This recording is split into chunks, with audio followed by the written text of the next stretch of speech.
કાનૂની પ્રક્રિયા બે રીતે હોય છે. એક જીવતે જાગતે જ્યારે અંગદાન આપવું હોય ત્યારે ભારત સરકારના નિયમો પ્રમાણે જે નિયર રિલેટિવ હોય, નિયર રિલેટિવની વ્યાખ્યા બાંધી દીધી, જેમાં મા બાપ, ભાઈ બહેન, પતિ પત્ની, 18થી મોટી ઉંમરના બાળકો અને બાળક જો દર્દી હોય તો એના કેસમાં નાના નાની અને દાદા દાદી, આ લોકોને નિયર રિલેટિવ તરીકે ગણવામાં આવે છે અને આ લોકોમાંથી જ અંગ મેળવવામાં આવતું હોય છે. જ્યારે બ્રેઇન ડેથ થાય ત્યારે એનું રજિસ્ટ્રેશન કરવાનું હોય છે. દર્દી જે તે હોસ્પિટલમાં હોય એ હોસ્પિટલનું રજિસ્ટ્રેશન કરવાનું, દર્દી જે કે બ્રેઇનડેડ જે થયેલી વ્યક્તિ હોય એનું રજિસ્ટ્રેશન કરવાનું.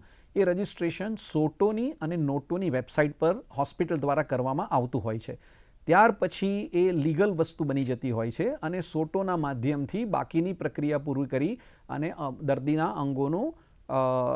અંગોને હાર્વેસ્ટ કરવામાં આવતા હોય છે, એટલે કે લેવામાં આવતા હોય છે.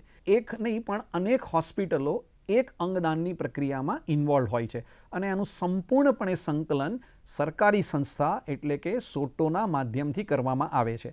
જ્યારે અંગને બીજા રાજ્યોમાં પહોંચાડવાનું હોય ત્યારે એ નોટોના માધ્યમથી કરવામાં આવે છે. ભારતનું નાગરિકત્વ ધરાવતી વ્યક્તિ ન હોય અને એને ટ્રાન્સપ્લાન્ટની જરૂર પડી હોય અને ભારતમાં નાગરિકત્વ ધરાવતા કોઈ પણ વ્યક્તિને કોઈ હાર્ટ કે લંગ મેચ ન થતું હોય તો ઇવન વિદેશીઓને પણ એ ટ્રાન્સપ્લાન્ટ કરવામાં આવે છે કે જેથી કરીને દાન કરેલું કોઈ પણ અંગ એ વ્યર્થ ન જાય.